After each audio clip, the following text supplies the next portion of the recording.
bueno, ¿verdad? Donde aparece el elemento de la frialdad propia de la psicopatía, diríamos, la desestimación por la víctima, el matarla durmiendo, la traición. Hay una cantidad de factores que comienzan a aparecer, ¿no, verdad? Bien. El homicidio tiene rasgos claramente de especial intencionalidad y alevosía, suma vilipendio, o sea, acá no hay, diríamos, acá no hay casualidad, acá hay un elemento extra que se suma y que también tiene que ver con este perfil frente al cual estamos, que es el de vilipendio, que es atentado contra, el vilipendio es una figura jurídica en nuestro país, en la justicia uruguaya, que es el atentado contra la paz de los muertos. ¿Qué quiere decir esto? Porque no solamente lo ultima, sino cuando este sujeto está durmiendo, evitando que se defienda, sino que a su vez le suma que después de darle muerte, lo flagela, lo corta, le saca partes, ¿no, verdad? Y se las ingiere, se las termina comiendo. O sea que claramente hay vilipendio que vendría a ser, diríamos, alteración de la paz de los muertos posteriormente al acto, diríamos, fallecimiento, ¿no, verdad? Bien, aguárdenme un segundo, por favor. Estoy escuchando un audio, pero no sé, se ve que es de alguien que tiene abierto el audio. Espero que me estén escuchando bien.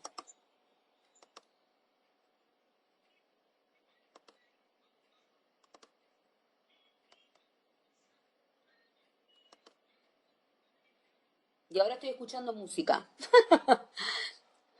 Bien.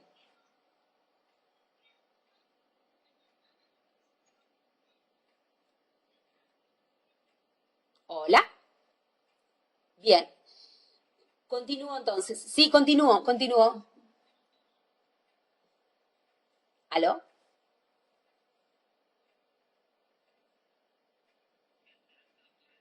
No, por favor. Son cosas que suceden, quédese tranquilo, siempre este tipo de cosas pasan. Lo importante es que estén escuchando y que estén aprendiendo y que estén aprovechándolo y disfrutando. Conceptualmente, no hablando.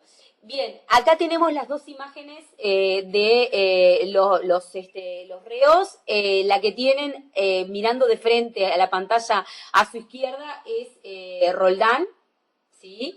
Que es la víctima, y el victimario está de frente, ¿sí? Mirando a la pantalla de frente a la derecha, ¿sí? Es Víctor Hugo, ¿está? Ellos son, diríamos, el psicópata y su complementario. En este caso, lo que llama la atención es que claramente son dos estructuras psicopáticas muy complejas, pero, sin embargo, lo que nos encontramos es que el victimario era mucho más potente desde el punto de vista psicológico criminal y toma como complementario a alguien que ya de por sí tiene una psicopatía tenía una psicopatía muy cruenta y muy grave, ¿sí? O sea, no es un elemento menor. Claramente tiene que ver con características disímiles de personalidad, por más que los dos estén en un trastorno de personalidad grave. Continúo entonces. Acá tenemos las imágenes reales de la autopsia, ¿sí? Del cuerpo de la víctima, y como ustedes pueden ver, lo que hace, ¿sí? Es flagelarlo en la zona del corazón, nada más y nada menos que lo flagela en la zona del corazón. O sea que claramente la firma está vinculada de manera muy directa a lo que tiene que ver con lo emocional, con lo afectivo, lo cual confirma la hipótesis que se manejaba ya en su momento del vínculo de relación de pareja que tenían los dos reos, ¿sí? Que se encontraban teniéndolo, inclusive diríamos, rumor que se corría de aparentemente una tercera persona, etcétera, y aspectos que hacían más al orden de lo pasional en la expresión criminal que después nos encontramos frente a este cuerpo. Le corta la cabeza, o sea, corta la cabeza. Miren el nivel de violencia, ¿no? Que es impresionante, y el despliegue de fuerza física que tenemos que estar, frente al cual estamos, como para poder conseguir la realización de un acto así en tan poco rato, porque en realidad sucede en menos de 45 minutos este escenario, ¿no, verdad? Acá tenemos otra imagen más.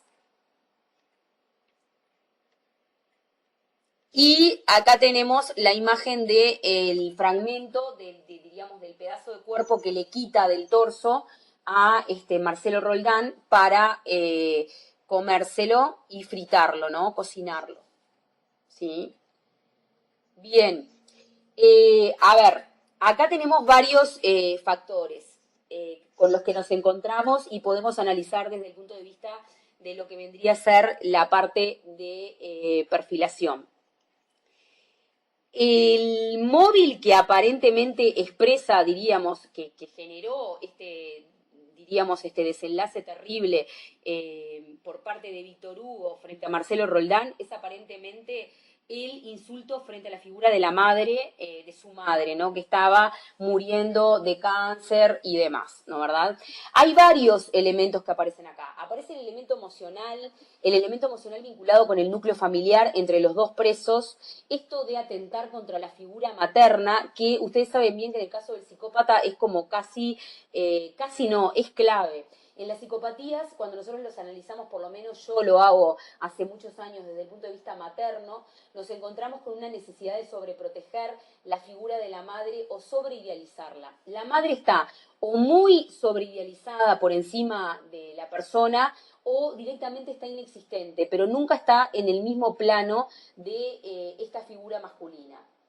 No en vano nos encontramos con psicópatas que en la mayoría de los casos son psicópatas varones, o sea, hay un elemento no menor que tiene que ver con el vínculo de la figura, diríamos, masculina frente a la figura femenina materna, que hay que considerar siempre en este tipo de casos. Por consiguiente, la madre siempre es un personaje muy clave y muy detonante, tanto como para bien como para mal dentro de sus historias de vida. En este caso fue un detonante, diríamos, mortal, ¿no? ¿Verdad? O sea, el tocar el elemento materno, insultar a la madre de uno, fue, diríamos, lo que decantó todo un proceso posterior con una ira y con una expresión de violencia desmesuradísima, ¿no? ¿Verdad? Esta expresión de violencia desmesuradísima está vinculada a algo que también yo estudio hace mucho, que tiene que ver con las tormentas psicopáticas.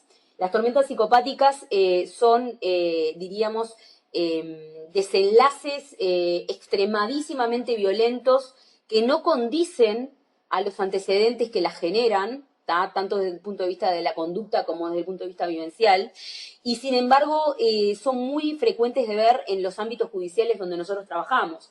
Nos encontramos con sujetos que realizan o despliegan salvajismos en escenas criminales y cuando en realidad se hace la entrevista al sujeto o la pericia, nos encontramos con que la respuesta frente a lo que les ocasionó esa conducta de extrema violencia es algo completamente ilógico y no condice al disparate de respuesta violenta que terminan desplegando.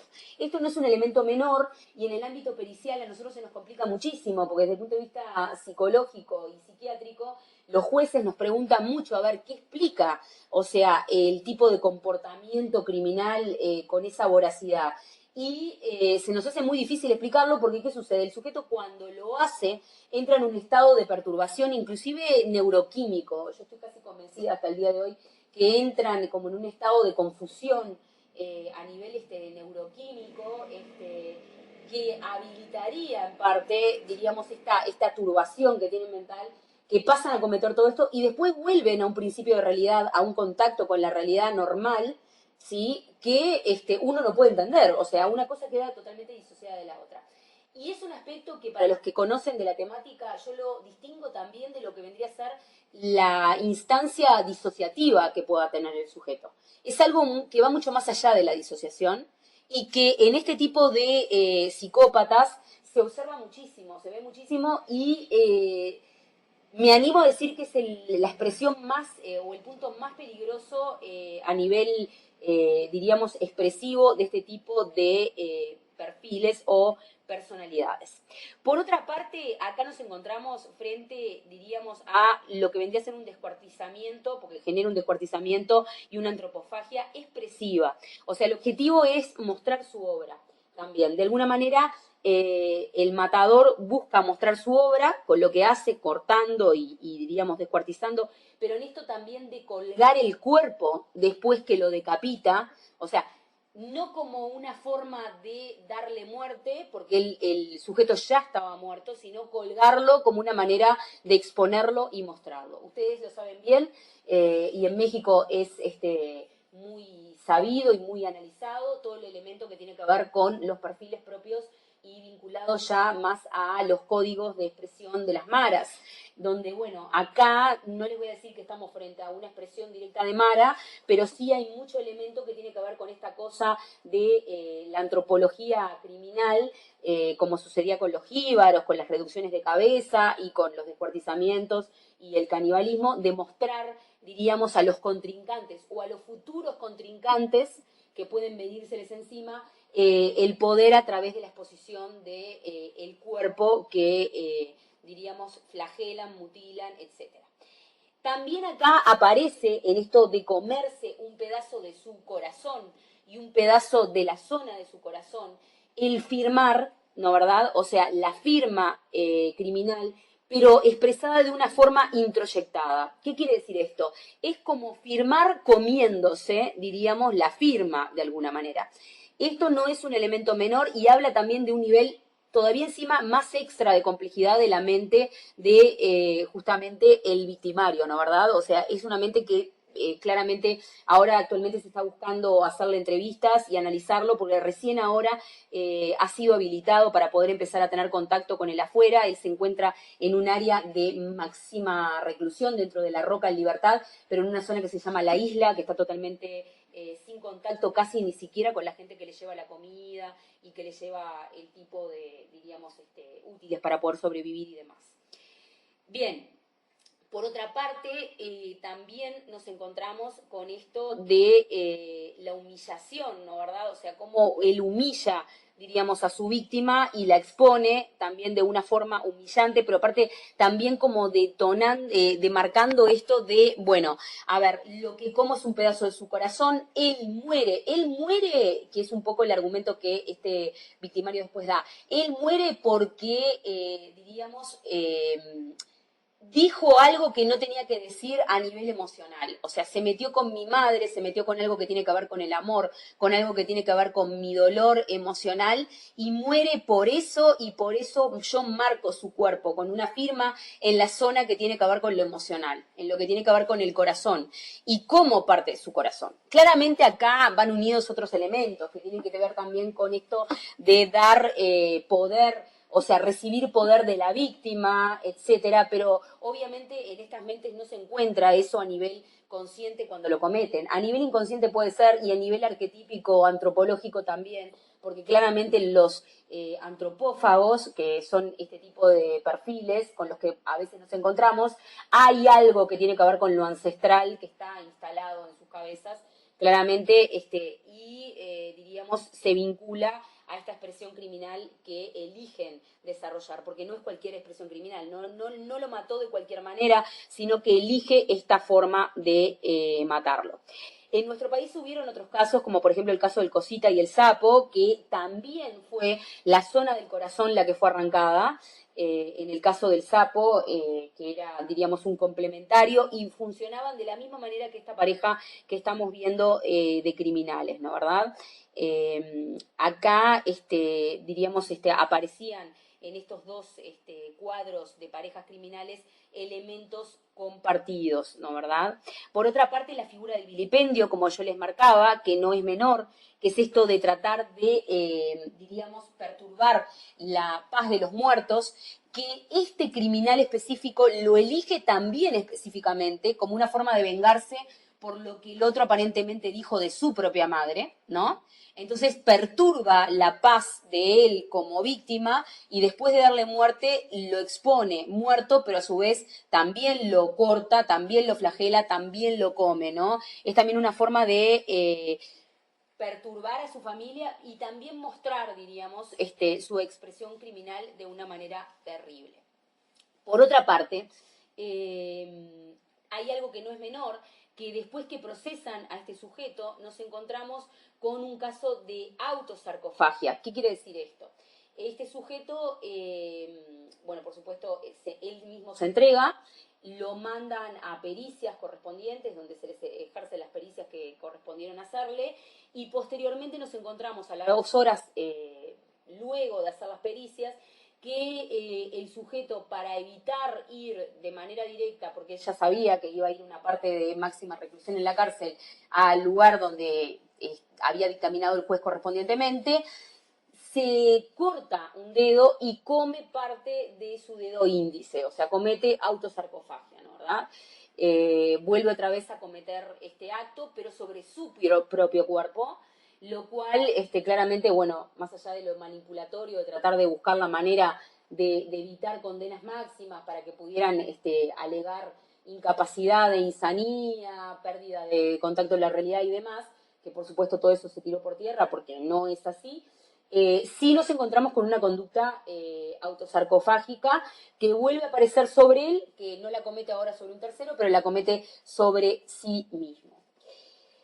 Hay algo que tiene que ver con, diríamos, este caso, que a mí me llama muy potentemente la atención, y después, si ustedes quieren, yo con muchísimo gusto puedo pasarles el artículo académico que escribí, que de hecho es un punto que me gustaría muchísimo poder analizar posteriormente. Bien, posteriormente con el doctor Velasco, que sería realmente un placer poder hacer el estudio. Eh, y sí, claro que sí. Discúlpenme, voy a hacer un paréntesis. Estoy viendo, voy a compartir, por supuesto, la presentación. Eh, Bien, bueno, sí, capaz que se entrecorta un poco. Perfecto. Y lo otro que les quiero comentar es que quédense tranquilos, que yo estoy grabando la presentación de manera de audio, por consiguiente puedo pasárselas por completo para que lo puedan leer. Le agradezco mucho a la doctora Irma, muchísimas gracias. Claro que sí, le voy a compartir el audio sin ningún tipo de problema. Quiero agregar que hay un elemento que no es menor, vuelvo al tema, que está relacionado con analizar este tipo de sujetos desde la parte neurocriminológica. Que a mí me parece que hoy por hoy, por lo menos yo, es en lo que me estoy preparando actualmente, es, diríamos, la ciencia del futuro para hacer un estudio de este tipo de sujetos psicópatas graves y especialmente graves, ¿no, verdad? Ustedes saben que la autosarcofagia y diríamos, canibalismo también, la antropofagia, no son conductas, como yo les decía al principio de la conferencia, muy observadas en este tipo de personalidades criminales. Sin embargo, sí aparecen. Y en los casos que aparecen, y es un elemento que a mí me gustaría después, si el doctor Velasco le interesa la temática, que estoy segura que sí va a ser así, analizar, me gustaría poder analizarlo con él. En los casos que yo he estado viendo, a partir de Armin Meiwes en adelante, nos encontramos con factores que tienen que ver con lo genético, ¿sí? Que no son menores en este tipo de cuadros, en este tipo de sujetos. Ustedes saben que la autosarcofagia se observa mucho dentro de lo que se llama el síndrome de Prader-Willi.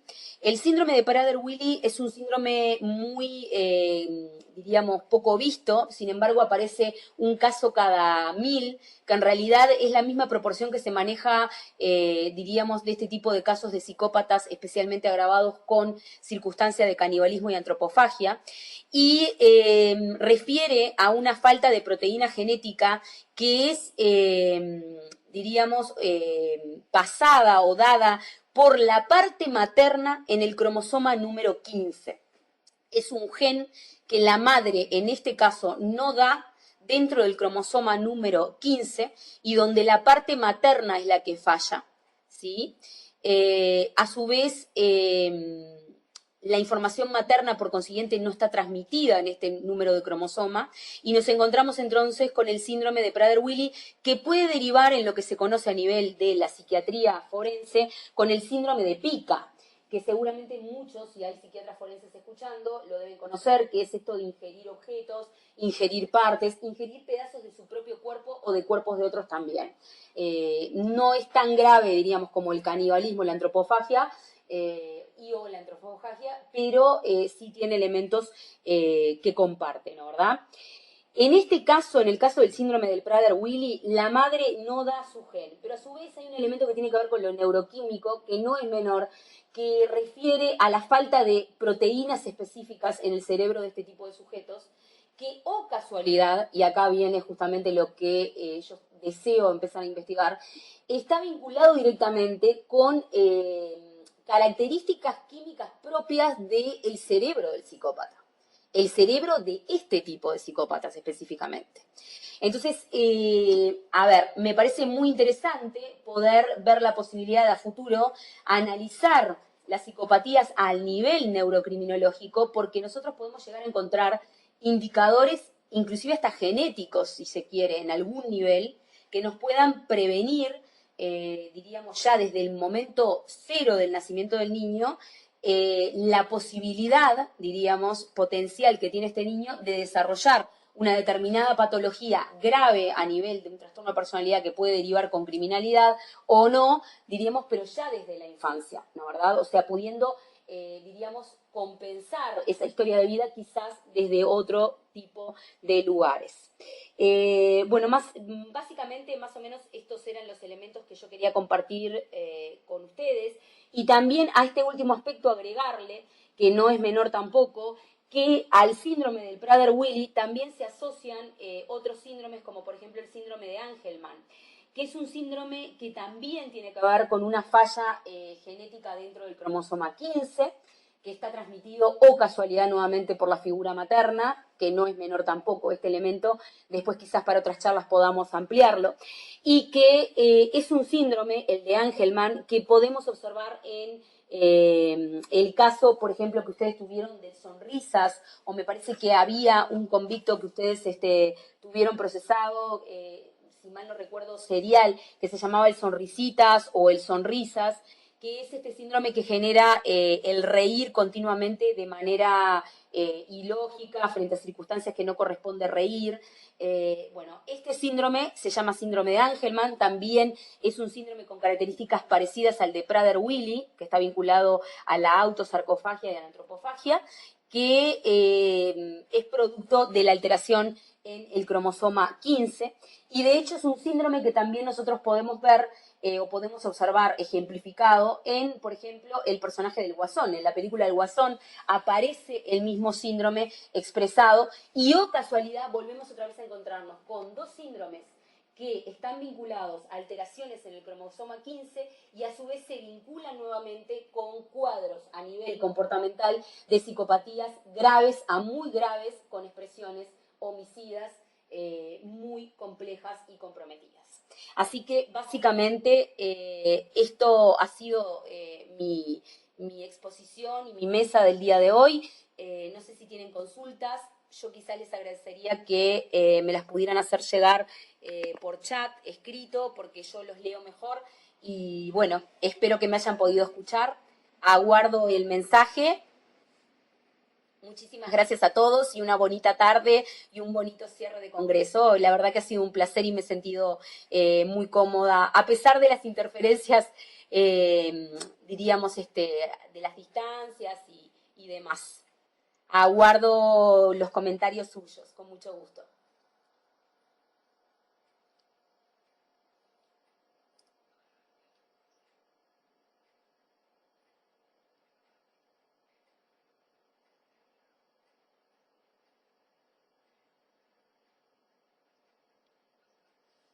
Perfecto, perfecto, doctor. Y con el doctor Vladimir también con muchísimo gusto. Con Montiel siempre, siempre. Así que muchísimas gracias. Un saludo muy grande. Estoy viendo la posibilidad, porque pasa que el sistema me está haciendo bullying, se van a reír. Estoy viendo la posibilidad a ver de poder abrir la cámara, así los puedo platicar, los puedo ver. Gracias, Edith, María, Mayra, Margarita, muchas gracias, Montserrat. A ver, ya, no, a ver si tengo así y los puedo ver a todos. Doctor, ¿usted me escucha?